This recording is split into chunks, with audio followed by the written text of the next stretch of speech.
ముందుగా అందరికీ నూతన సంవత్సరాది ఉగాది శుభాకాంక్షలు. ప్రతి శనివారం శనీశ్వరుని దర్శనానికైతే వెళ్లేవాడిని, కానీ ఈ శనివారం అనుకోకుండా ప్రోగ్రామ్ చేంజ్ అయింది. శనివారం పైగా ఉగాది అమావాస్య, అందులోనూ పాదరస శివలింగానికి అభిషేకం చేసే భాగ్యం మనకు దక్కింది. ఈ 7 కేజీల భారీ పాదరస శివలింగ ఆలయం ఆంధ్రప్రదేశ్ లోని అనంతపురం జిల్లా రాయదుర్గం నందు శ్రీ రాజ విద్యాశ్రమం మూలమఠం నందు ఉంది. ఏడాదికి ఒకసారి వచ్చే అమావాస్య కాబట్టి తప్పకుండా వెళ్ళాలి అనుకున్నాను. అమావాస్య రోజు శివాభిషేకం చేయడం వల్ల గ్రహ దోషాలు, ముఖ్యంగా శని దోషాలు తొలగి కుటుంబంలో శాంతి, సంతోషం, ఆరోగ్య సమస్యలు తొలగి, ఆర్థిక ఇబ్బందులు తొలగి ఐశ్వర్యవంతులు అవుతారు. అమావాస్య రాత్రి సమయం సరిగ్గా 9 గంటలు కావస్తుంది. శివలింగానికి అభిషేకం చేయడం మొదలు పెట్టారు. శివ మంత్రాలు, స్తోత్రాలు పఠిస్తూ శివునికి గంగాజలం, పాలు, పెరుగు, తేనె, నెయ్యి వంటి పంచామృతాలతో అభిషేకం చేసి పూలు, పండ్లు నైవేద్యం సమర్పించి ఆరతిచ్చారు.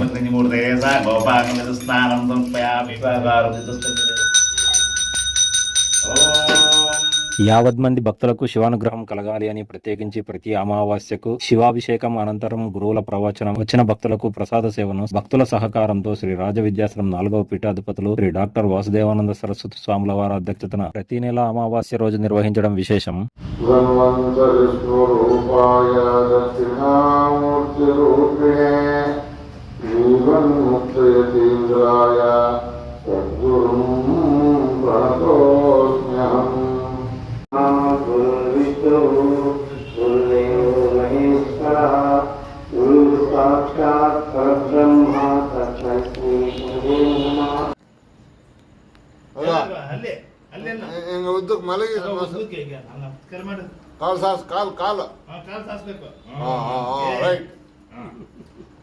ಊಟ ಮಾಡ್ದನು ಊಟ ಮಾಡ್ರಿ